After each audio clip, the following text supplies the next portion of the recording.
Hello दोस्तों, कैसे हैं आप सब। उम्मीद करता हूं अच्छे होंगे और आपकी पढ़ाई एकदम बढ़िया चल रही होगी।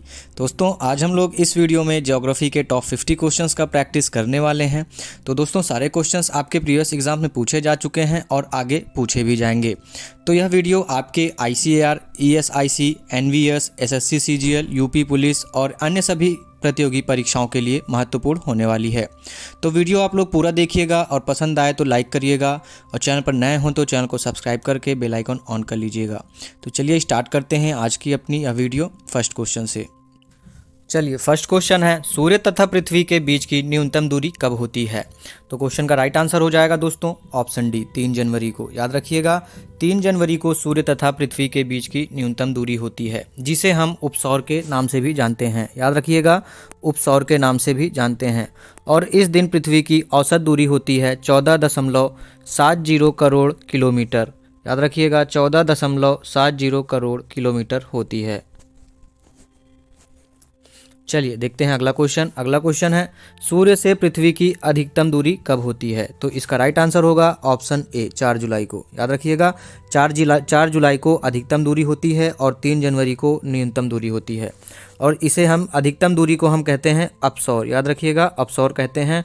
और इस दिन पृथ्वी की अधिकतम दूरी हो जाती है 15.21 करोड़ किलोमीटर। याद रखिएगा, 15.21 करोड़ किलोमीटर हो जाती है। चलिए देखते हैं अगला क्वेश्चन। क्वेश्चन नंबर 3 है, पृथ्वी से सितारों की दूरी को किस इकाई में नापते हैं। तो क्वेश्चन का राइट आंसर होगा ऑप्शन ए, प्रकाश वर्ष में। याद रखिएगा, प्रकाश वर्ष में हम पृथ्वी से सितारों की दूरी को नापते हैं। चलिए अगला क्वेश्चन देखते हैं। क्वेश्चन नंबर 4 है, अधिकांश मौसमी घटनाएं किस मंडल में संपन्न होती हैं। तो याद रखिएगा दोस्तों, क्षोभ मंडल में संपन्न होती हैं। ऑप्शन बी क्वेश्चन का राइट आंसर हो जाएगा, क्षोभ मंडल।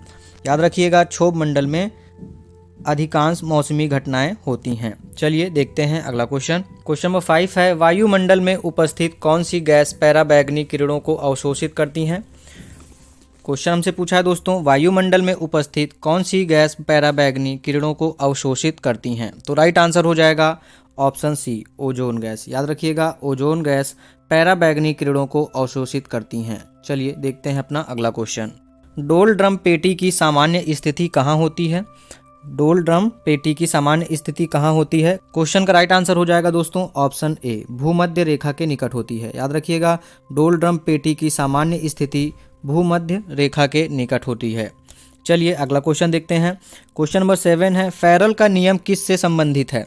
फेरल का नियम किससे संबंधित है। तो फेरल का नियम पवनों की दिशा से संबंधित है। याद रखिएगा, पवनों की दिशा से संबंधित है। ऑप्शन ए क्वेश्चन का राइट आंसर हो जाएगा, फेरल का नियम जो है पवनों के दिशा से संबंधित है। चलिए देखते हैं अगला क्वेश्चन। टॉर्नेडो से क्या तात्पर्य है। क्वेश्चन का राइट आंसर होगा ऑप्शन बी, एक अति निम्न वायुदाब का क्षेत्र है। याद रखिएगा, निम्न वायुदाब का क्षेत्र है टॉर्नेडो। अगला क्वेश्चन है, पक्षाप शब्द से क्या तात्पर्य है। पक्षाप शब्द से क्या तात्पर्य है। तो इसका राइट आंसर होगा ऑप्शन सी, एक ऊंचा बादल। पक्षाप एक ऊंचे बादल को कहा जाता है। चलिए देखते हैं अगला क्वेश्चन। समुद्री जल में कौन सा यौगिक सर्वाधिक मात्रा में पाया जाता है। तो क्वेश्चन का राइट आंसर होगा सोडियम क्लोराइड। याद रखिएगा, सोडियम क्लोराइड समुद्री जल में सर्वाधिक मात्रा में पाया जाता है। क्वेश्चन नंबर 11 है दोस्तों, गल्फ स्ट्रीम क्या है। तो क्वेश्चन का राइट आंसर हो जाएगा ऑप्शन सी। याद रखिएगा, अंध महासागर की एक गर्मधारा है गल्फ स्ट्रीम। याद रखिएगा, अंध महासागर की एक गर्मधारा है गल्फ स्ट्रीम। चलिए अगला क्वेश्चन देखते हैं। हिंद महासागर की गर्मधारा है। हिंद महासागर की गर्मधारा है। तो इसका राइट आंसर होगा अगुलहास धारा। याद रखिएगा, अगुलहास धारा हिंद महासागर की एक गर्मधारा है। क्वेश्चन नंबर 13 है, लाल सागर एक किस संरचना का उदाहरण है। तो लाल सागर एक भ्रंश संरचना का उदाहरण है। याद रखिएगा, लाल सागर एक भ्रंश संरचना का उदाहरण है।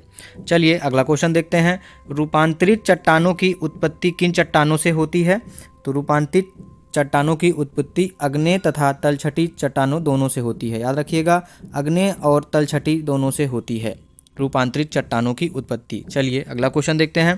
क्वेश्चन नंबर 15 है, कौन सी चट्टान जैविक चट्टान है।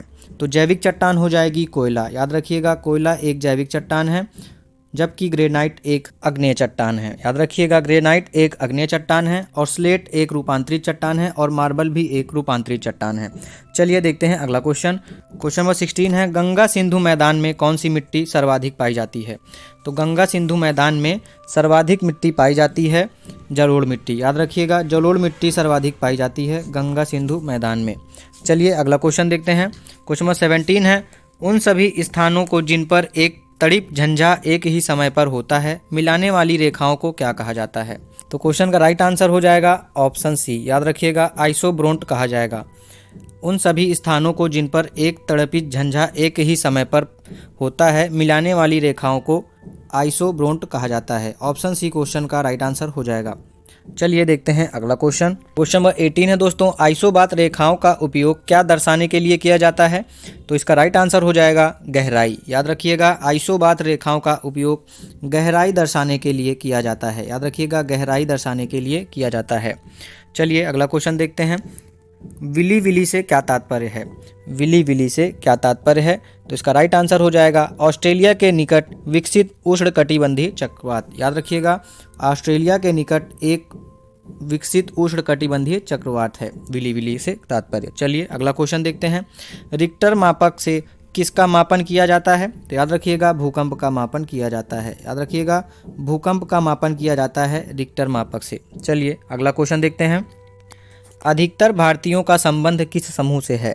अधिकतर भारतीयों का संबंध किस समूह से है? तो राइट आंसर हो जाएगा ऑप्शन ए, कॉकसयार्ड समूह से है। याद रखिएगा, कॉकेशायर्ड समूह से है भारतीयों का संबंध। चलिए देखते हैं अगला क्वेश्चन।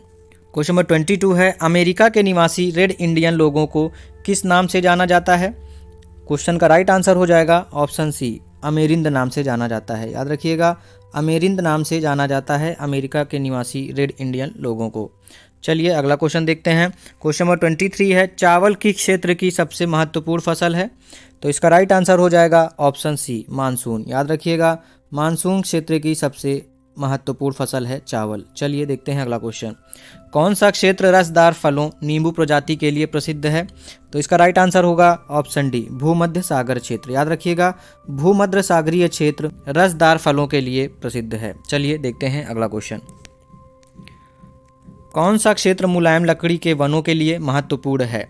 तो इसका राइट आंसर होगा ऑप्शन डी, शीत शीतोष्ण प्रदेश। याद रखिएगा, शीत शीतोष्ण प्रदेश मुलायम लकड़ी के वनों के लिए महत्वपूर्ण है। चलिए अगला क्वेश्चन है, मूंगफली का सबसे बड़ा उत्पादक देश कौन सा है?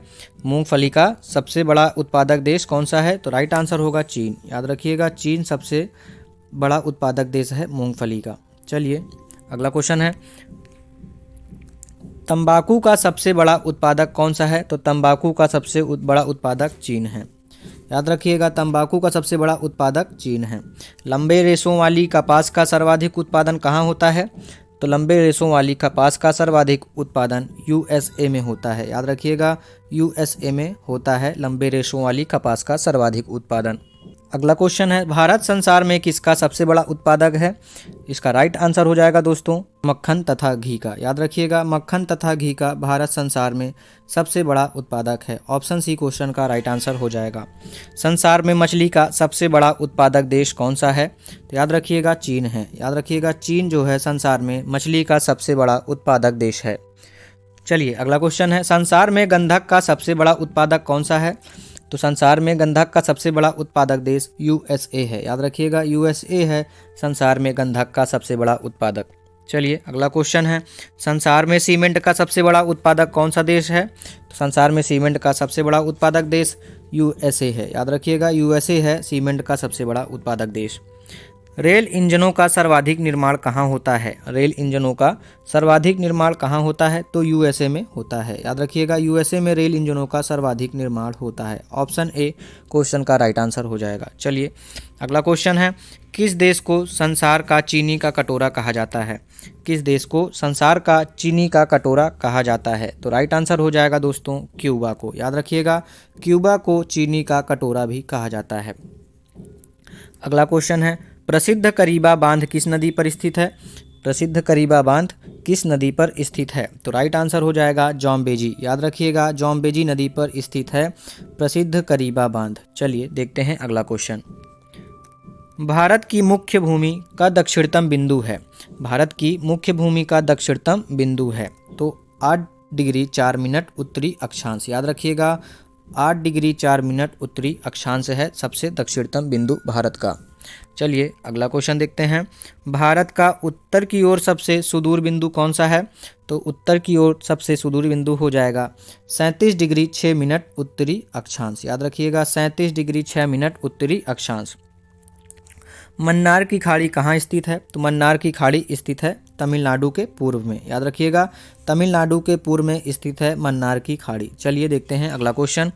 भारत की सर्वोच्च चोटी K2 किस श्रेणी में स्थित है? तो भारत की सर्वोच्च चोटी K2 किस श्रेणी में स्थित है? तो राइट आंसर होगा काराकोरम श्रेणी में। याद रखिएगा काराकोरम श्रेणी में स्थित है भारत की सर्वोच्च चोटी K2। चलिए अगला क्वेश्चन देखते हैं। अरब सागर में स्थित भारतीय द्वीपों के किस भाग को मिनिकॉय द्वीप समूह कहा जाता है? क्वेश्चन का राइट आंसर होगा दोस्तों ऑप्शन सी। अरब सागर में दक्षिण में स्थित भारतीय द्वीप समूह को मिनिकॉय द्वीप समूह कहा जाता है। चलिए देखते हैं अगला क्वेश्चन। क्वेश्चन नंबर 41 है। तीस्ता किस मुख्य नदी तंत्र की सहायक नदी है? तीस्ता किस मुख्य नदी की नदी तंत्र की सहायक नदी है? तो इसका राइट आंसर होगा ब्रह्मपुत्र की। याद रखिएगा ब्रह्मपुत्र की सहायक नदी है तीस्ता। चलिए अगला क्वेश्चन है। सतपुड़ा एवं विंध्याचल के मध्य में कौन सी नदी बहती है? तो क्वेश्चन का राइट आंसर होगा दोस्तों ऑप्शन डी। याद रखिएगा नर्मदा नदी बहती है। सतपुड़ा और विंध्याचल के मध्य में नर्मदा नदी बहती है। चलिए देखते हैं अगला क्वेश्चन। क्वेश्चन नंबर 43 है। ग्रीष्मकालीन मानसून किस क्षेत्र में सर्वप्रथम पहुंचता है? ग्रीष्मकालीन मानसून किस क्षेत्र में सर्वप्रथम पहुंचता है? तो राइट आंसर होगा दोस्तों पश्चिमी घाट में। याद रखिएगा पश्चिमी घाट में सर्वप्रथम पहुंचता है ग्रीष्मकालीन मानसून। क्वेश्चन नंबर 44 है दोस्तों। कौन सी मिट्टी गीली होने पर फैलती है तथा शुष्क होने पर इसमें दरारें पड़ जाती हैं? तो इसका राइट आंसर होगा काली मिट्टी। याद रखिएगा काली मिट्टी, जो कि कपास की खेती के लिए महत्वपूर्ण है। चलिए देखते हैं अगला क्वेश्चन। क्वेश्चन नंबर 45 है। क्वेश्चन नंबर 45 है। कौन सी मिट्टी की अधिक जल धारण क्षमता के कारण सिंचाई की आवश्यकता कम होती है? तो इसका राइट आंसर होगा काली मिट्टी। याद रखिएगा काली मिट्टी की अधिक जल धारण क्षमता के कारण सिंचाई की आवश्यकता बहुत ही कम होती है। चलिए अगला क्वेश्चन देखते हैं। रूट नॉट किस फसल की बीमारी है? रूट नॉट किस फसल की बीमारी है? इसका राइट आंसर होगा टमाटर की। याद रखिएगा टमाटर की बीमारी है रूट नॉट। चलिए अगला क्वेश्चन देखते हैं। गन्ने की फसल किस बीमारी से अधिक ग्रस्त होती है? गन्ने की फसल किस बीमारी से अधिक ग्रस्त होती है? तो इसका राइट आंसर होगा रेड रॉट। याद रखिएगा रेड रॉट से गन्ने की फसल अधिक ग्रस्त होती है और रूट नॉट से टमाटर की फसल अधिक ग्रस्त होती है। चलिए अगला क्वेश्चन है। क्वेश्चन नंबर 48 है। ब्लैक आम किस फसल को हानि पहुंचाने वाली बीमारी होती है? याद रखिएगा ब्लैक आम कपास की फसल को हानि पहुंचाने वाली बीमारी होती है। ऑप्शन सी क्वेश्चन का राइट आंसर हो जाएगा। ब्लैक आम कपास की फसल को हानि पहुंचाने वाली बीमारी होती है। चलिए अगला क्वेश्चन है। खैरा नामक बीमारी जस्ते की कमी से होती है। कौन सी फसल से इससे सबसे अधिक प्रभावित होती है? तो खैरा नामक बीमारी से सबसे अधिक प्रभावित होने वाली फसल है चावल। याद रखिएगा चावल में खैरा नामक रोग लगता है। चलिए अगला क्वेश्चन देखते हैं। स्मट नामक बीमारी किस फसल को सबसे अधिक प्रभावित करती है? तो स्मट नामक बीमारी सबसे अधिक प्रभावित करती है बाजरा की खेती को। याद रखिएगा स्मट नामक बीमारी सबसे अधिक प्रभावित करती है बाजरा की खेती को। तो दोस्तों ये थे आपके ज्योग्राफी के टॉप 50 क्वेश्चंस। आशा करता हूँ कि वीडियो सभी को पसंद आई होगी। वीडियो पसंद आई हो तो अपने दोस्तों को जरूर शेयर कर दीजिएगा और चैनल पर नए हो तो चैनल को सब्सक्राइब जरूर कर लीजिएगा और सब्सक्राइब करके नोटिफिकेशन बेल जरूर ऑन कर लीजिएगा ताकि जब भी वीडियो आए तो आप लोगों को नोटिफिकेशन मिल जाए।